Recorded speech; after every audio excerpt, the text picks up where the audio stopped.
ഇവിടെ ഡിസൈൻ അല്ലേ? ഇതെല്ലാം അതായത് ഒരു കുഞ്ഞ് പ്രൊഡക്റ്റിൽ വരെ എങ്ങനെ ഡിസൈൻ വേണമെന്ന് വരെ തീരുമാനിക്കാം. മുമ്പ് എനിക്ക് ഒരു വർക്ക് വന്നത്, ആളുടെ പേര് ചെറിയനായിരുന്നു. സോറി, ഞാൻ പേര് വിട്ടുപോയി. ഒരു വർക്ക് വന്നതേ, അപ്പൊ അത്രയും ഒരു ഫേമസ് ആയ ഒരാൾക്ക് എല്ലാവർക്കും ഗിഫ്റ്റ് കൊടുക്കണം. അപ്പൊ ഗിഫ്റ്റ് കൊടുക്കാനായിട്ട് പേനയാണ്, നല്ല റേറ്റിന്റെ ഒരു ഇങ്ക് പെന്നാണ് ആള് ഗിഫ്റ്റ് കൊടുക്കുന്നത്. അപ്പൊ ആ ആളുടെ ഒരു ഫേസ് ഇതില് വരണം.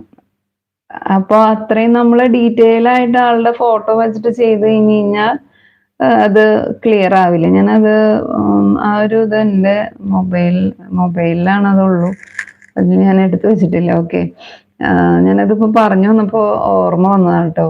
അപ്പൊ അത്രയും ചെറിയ സൈസിൽ ആളുടെ ഫേസ് വരുത്താന്ന് പറയുന്നത് ഇത്തിരി ബുദ്ധിമുട്ടുള്ള കാര്യമാണ്. അതായത് നമ്മൾ കുറച്ച് ലൈൻസും ഷേപ്പും വെച്ചിട്ട് മാത്രം ആ ആളെ ഐഡന്റിഫൈ ചെയ്യും വേണം, അല്ലെ? ക്യാരക്ടർ സ്കെച്ച് എന്ന് പറയും. അതായത് വെക്ടർ, അതായത് ആ ഒരു ആളുടെ ഫേസ് നമ്മൾ വെക്ടറായിട്ട് വരച്ച് ചെയ്യാനായിട്ടൊരു വർക്ക് വന്നിട്ടുണ്ടായിരുന്നു. അപ്പൊ അത് ഞാൻ വേറൊരു ക്ലാസ്സിൽ നിങ്ങൾക്ക് കാണിച്ചു തരാം.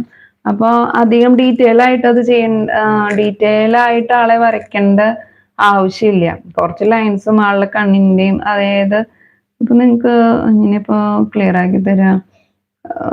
കുറച്ച് ലൈൻസ് ഒക്കെ ഉപയോഗിച്ച് തന്നെ ആളെ നമുക്ക് ഐഡന്റിഫൈ. ഇപ്പൊ അത് ഗാന്ധിജി, 2 കണ്ണട വെച്ച് ആ ഒരു ഇത് വരച്ചു കഴിഞ്ഞാൽ നിങ്ങൾക്ക് മനസ്സിലാവും അത്